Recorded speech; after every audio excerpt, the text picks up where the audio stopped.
আসসালামু আলাইকুম, স্বাগত জানাচ্ছি আইটিভি নিউজে। শুরুতেই জানিয়ে দিব শিরোনাম, পরে থাকবে বিস্তারিত।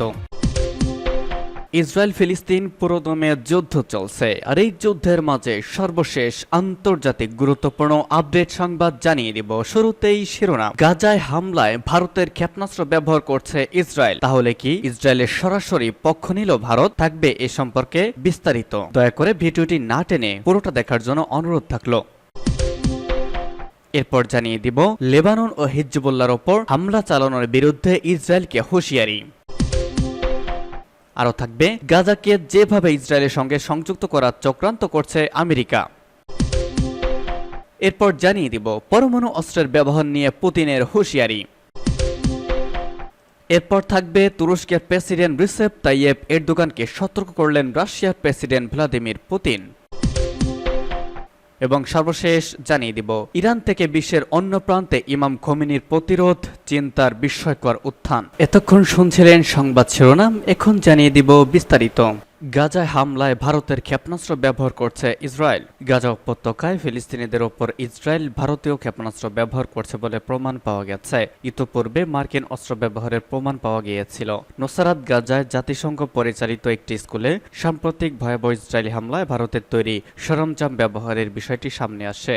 ইসরায়েলি যুদ্ধবিমান থেকে সেখানে ফেলা একটি ক্ষেপণাস্ত্রের ধ্বংসাবশেষে মেড ইন ইন্ডিয়া লেখা পাওয়া যায়। এতে গাজায় নৃশংস হামলায় ভারতীয় অস্ত্র ব্যবহারের সম্ভাবনা নিয়ে উদ্বেগের সৃষ্টি হয়েছে। ইসরায়েল এই হামলাটি চালিয়েছিল 6 জুন। নুসরাত উদ্বাস্ত শিবিরের জাতিসংঘ রিলিফ এজেন্সি স্কুলে ইসরায়েলি বিমান গোলাবর্ষণ করে। এখানে পালিয়ে আসা ফিলিস্তিনিরা আশ্রয় নিয়েছিল। হামলায় প্রায় 40 জন নিহত হয়। এছাড়া আহত হয় আরও বেশি লোক। হতাহতদের মধ্যে বেশিরভাগই নারী ও শিশু। হামলার পর ভাইরাল হওয়া একটি ভিডিও ইন্টারনেটে ছড়িয়ে পড়ে। ক্লিপটিতে জাতিসংঘ আশ্রয় কেন্দ্রে ফেলা ক্ষেপণাস্ত্রের অবশিষ্টাংশে মেড ইন ইন্ডিয়া লেবেল দেখা যায়। এতে মনে হচ্ছে যে ভারতীয় সামরিক বাহিনী এবং অস্ত্র প্রস্তুতকারকরা গাজায় মানবাধিকার লঙ্ঘন এবং সম্ভাব্য যুদ্ধ অপরাধের সাথে জড়িত। এদিকে ইসরায়েল ঘাঁটিতে বিস্ফোরণে 9 সৈন্য আহত। ইসরায়েলের দক্ষিণাঞ্চলে একটি সামরিক ঘাঁটিতে বিস্ফোরণের দেশটিতে 9 সৈন্য আহত হয়েছে। তাদের মধ্যে 2 জনের অবস্থা গুরুতর, সেনাবাহিনী গতকাল এই তথ্য জানিয়েছে। বিস্ফোরণ বিষয়ে সেনাবাহিনীর একটি বিবৃতিতে বলা হয়েছে, ইসরায়েলের দক্ষিণাঞ্চলীয় একটি সামরিক ঘাঁটিতে এই বিস্ফোরণ ঘটেছে। ঘটনাটি তদন্ত করা হচ্ছে। এতে আরও বলা হয়েছে, আহত সৈন্যদের চিকিৎসা দেওয়া হচ্ছে। ইসরায়েলি গণমাধ্যম জানিয়েছে নেগেভ মরুভূমিতে একটি সামরিক ঘাঁটিতে বিস্ফোরণটি ঘটেছে। লেবানন ও হিজবুল্লাহর ওপর হামলা চালানোর বিরুদ্ধে ইসরায়েলকে হুঁশিয়ারি। লেবানন এবং ইসলামী প্রতিরোধ আন্দোলন হিজবুল্লাহ যোদ্ধাদের ওপর হামলা চালানোর বিরুদ্ধে ইহুদিবাদীদের সতর্ক করে দিয়েছে ইরান। লেবাননের রাজধানী বৈরুতে এক সংবাদ সম্মেলনে এই হুঁশিয়ারি উচ্চারণ করেন ইরানের ভারপ্রাপ্ত পররাষ্ট্রমন্ত্রী আলী বাকিরি কানি। তিনি বলেন, লেবানন ও হিজবুল্লাহ যোদ্ধাদের ওপর হামলা চালানোর কথা চিন্তা করা উচিত হবে না।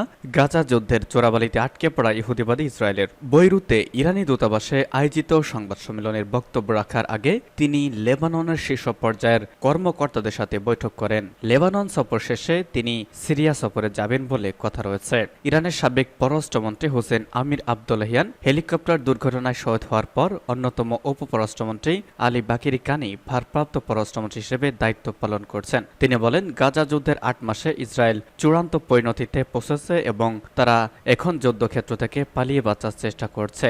অথচ এই যুদ্ধে আমেরিকা ইহুদিবাদী ইসরায়েলকে পূর্ণাঙ্গ সমর্থন দিয়েছে। আলী বাকিরি কানি বলেন, যদি ইসরায়েলি কর্মকর্তারা যথেষ্ট যুদ্ধবিমান পায় তাহলে বুদ্ধিমান হতো, তাহলে তারা লেবাননের প্রতিরোধ আন্দোলনের সাথে যুদ্ধে লিপ্ত হতো না। দখলদার সরকারের অপরাধের কারণে মধ্যপ্রাচ্যে সমন্বিত প্রতিরোধ শক্তি গড়ে উঠেছে বলেও তিনি মন্তব্য করেছেন। গাজাকে যেভাবে ইসরায়েলের সঙ্গে সংযুক্ত করার চক্রান্ত করছে আমেরিকা। ভাসমান বন্দর নির্মাণ করে গাজাকে ইসরায়েলের সাথে সংযুক্ত করার চক্রান্ত করছে মার্কিন যুক্তরাষ্ট্র।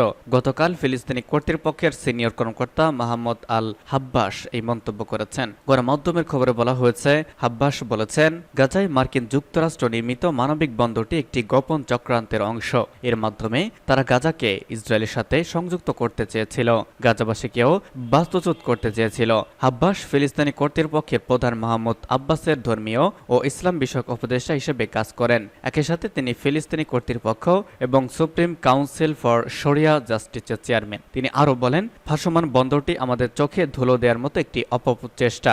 এটি গাজা উপত্যকার পরিস্থিতিকে ইসরায়েলি শাসন ও ইসরায়েলি সার্বভৌমত্বের অধীনে রাখার একটি প্রচেষ্টা। তিনি বলেন, আমরা যা আশঙ্কা করছি তা হল এই ভাসমান বন্দরটি ইসরায়েলি চক্রান্ত বাস্তবায়নের ক্ষেত্রে ভূমিকা রাখবে। এর মাধ্যমে গাজা উপত্যকার বাসিন্দাদের বিভিন্ন বন্দর দিয়ে বিতাড়িত করার চেষ্টা করা হবে।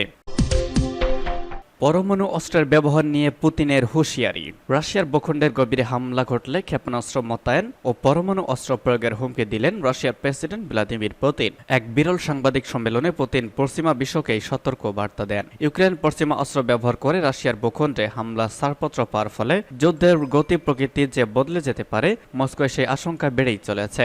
এ নিয়ে পুতিন পশ্চিমা বিশ্বকে সতর্ক করে বলেন, পশ্চিমা অস্ত্র ব্যবহার করে রাশিয়ার ভূখণ্ডের আরও গভীরে হামলা হলে তিনি যুক্তরাষ্ট্র ও ইউরোপের খুব কাছে অন্যান্য দেশেও প্রচলিত ক্ষেপণাস্ত্র মোতায়েন করতে শুরু করবেন। ইউক্রেন যুদ্ধ শুরু হওয়ার পর আন্তর্জাতিক সংঘাত বেড়েই চলেছে। সংবাদ সংস্থাগুলির উচ্চপদস্থ সম্পাদকের সঙ্গে প্রথম সাক্ষাতে পুতিন এমন হুঁশিয়ারি দিয়েছেন। তিনি আরও বলেছেন যে রাশিয়া কখনো পরমাণু অস্ত্র প্রয়োগ করবে না। পশ্চিমা বিশ্বের এমন অনুমান ভুল। আপাতত যুক্তরাষ্ট্র ইউরোপের অস্ত্র ব্যবহারের ক্ষেত্রে ইউক্রেনকে কিছু শর্ত মেনে চলতে হচ্ছে। খার্কিভের উপর রাশিয়ার হামলার প্রেক্ষাপটে সীমান্তের ঠিক অপর প্রান্তে রাশিয়ার লক্ষ্যবস্তুর ওপর কিছু পশ্চিমা অস্ত্র প্রয়োগের ছাড়পত্র পেয়েছে রাশিয়া। পুতিন বিভিন্ন ধরনের ক্ষেপণাস্ত্রের মধ্যে পার্থক্য তুলে ধরে বলেন, ইউক্রেন যদি আরও শক্তিশালী অস্ত্র দিয়ে রাশিয়ায় আঘাত হানে, সেক্ষেত্রে পশ্চিমা বিশ্ব রাশিয়ার সঙ্গে যুদ্ধে জড়িয়ে পড়তে পারে। বিশেষ করে যুক্তরাষ্ট্রের অ্যাটাকামস এবং ব্রিটেন ও ফ্রান্সের মিসাইল সিস্টেম হামলার সময় ধ্বংস করা হবে বলেও তিনি হুমকি দিয়েছেন। রুশ প্রেসিডেন্ট বলেছেন, উন্নত মিসাইল ব্যবহারের ক্ষেত্রে পশ্চিমা বিশ্বের সামরিক বাহিনীর সদস্যরা নিয়ন্ত্রণ ও লক্ষ্যবস্তু বাছাইয়ের কাজে জড়িত থাকেন।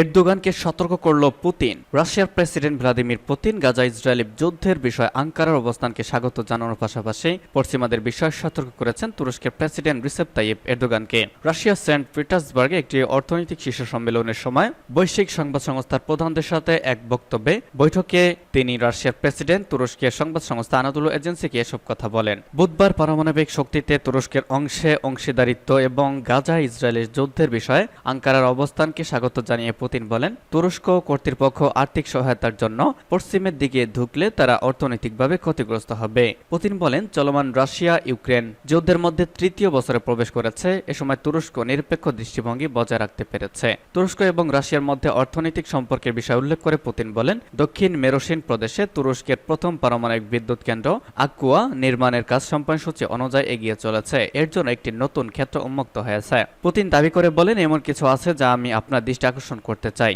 ইউক্রেন তুরস্কের গ্যাস বহনকারী পাইপলাইনে আঘাত করার চেষ্টা করছে। অনুগ্রহ করে আমাদের বন্ধু প্রেসিডেন্ট এরদোগানকে এই বিষয়টি সম্পর্কে জানান। এবং সর্বশেষ জানিয়ে দিব, ইরান থেকে বিশ্বের অন্য প্রান্তে ইমাম খোমেনির প্রতিরোধ চিন্তার বিস্ময়কর উত্থান। ইরানের বিশ্ববিদ্যালয়ের একজন অধ্যাপক বলেছেন যে ইমাম খোমেনি তার সময় যে প্রতিরোধ চিন্তার বীজ বপন করেছিল তা আজ একটি শক্তিশালী ও অপ্রতিরোধ্য সংগঠনে পরিণত হয়েছে। অধ্যাপক হজ্জাত আল ইসলাম মোহাম্মদ জাভেদ ফকি বলেছেন, ইমাম খোমেনি এর চিন্তাধারায় প্রতিরোধের যে বিষয়টি স্থান পেয়েছিল তা ইরানে ইসলামী বিপ্লব হওয়ার অনেক আগেই থেকেই ছিল। যৌবনকাল থেকে অন্যায় ও জুলুমের বিরুদ্ধে প্রতিরোধের বিষয়টি